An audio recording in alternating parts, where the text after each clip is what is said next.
Обсудили участники встречи и тему проведения митинга в преддверии курортного сезона.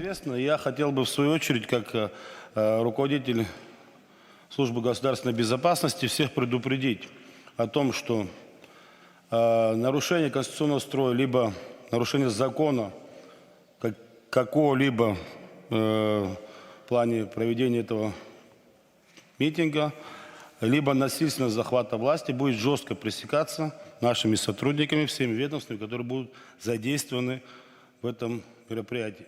Хотел бы предупредить всех, чтобы вели себя достаточно корректно, спокойно и в рамках закона. В остальном у нас достаточно законных оснований применять все силы и средства для того, чтобы не допустить какого-либо негативного деяния. И вообще, вот в целом, вот здесь с большим опытом люди, конечно, мы все понимаем, что такого рода в прежние времена, если мы вспомним, проводили ряд грузинские спецслужбы на территории Абхазии, проводили ряд, прямо перед летним курортным сезоном, проводили ряд там терактов и так далее, для того, чтобы сорвать летний курортный сезон. Сегодня эти формы, видать, невозможны.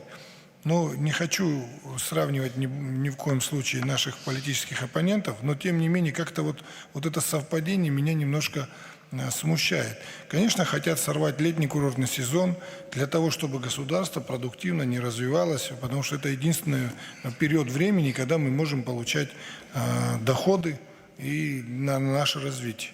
Вот единственное, что скажу, как-то вот все совпало неожиданно, конечно. Еще хотел бы добавить, кстати, вот раз уже мы заговорили о террористической угрозе и другой, я скажу так, вот, это ни для кого не секрет, секретом не должно быть, потому что мы должны предостеречь своих граждан от существующей опасности.